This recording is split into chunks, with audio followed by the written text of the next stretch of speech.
sampaikan pesan kerja bakti versi Joko Tingkir.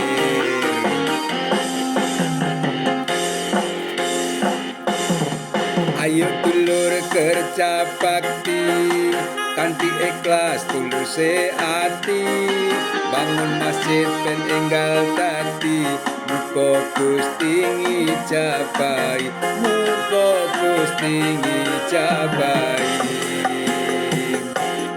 Sayo rukun karo kancane, bebarengan pandang gawe, diselingi yo guyonane, amre ilang rasa kesele, amre ilang rasa kesele. Kerja bakti iku ibadah, bangun masjid supaya megah, amre nyaman para jamaah, gone sholat gone ibadah, gone sholat gone ibadah.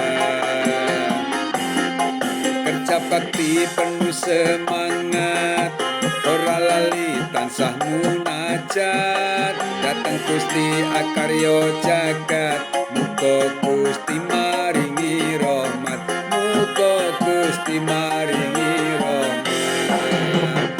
Amin.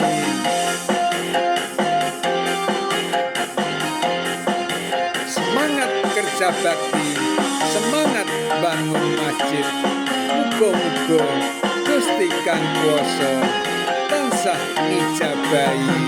Amin. Ayo dulur kerja bakti kanthi ikhlas tuluse ati, bangun masjid ben enggal dadi, muga Gusti ngijabahi, muga Gusti ngijabahi.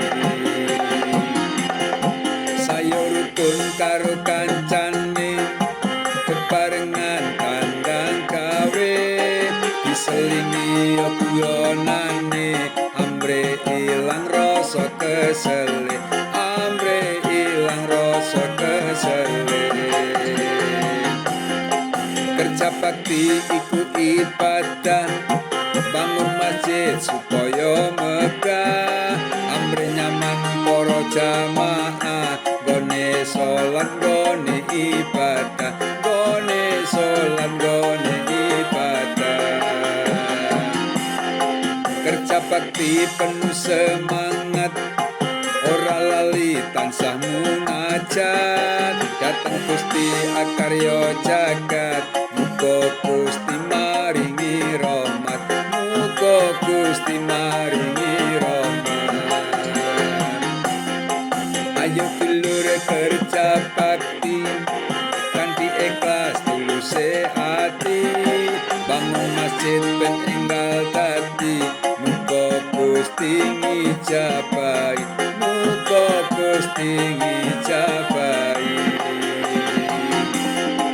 Ayo dulur kerja bakti kanthi ikhlas tuluse ati, bangun masjid ben enggal dadi, muga Gusti ngijabahi, muga Gusti ngijabahi.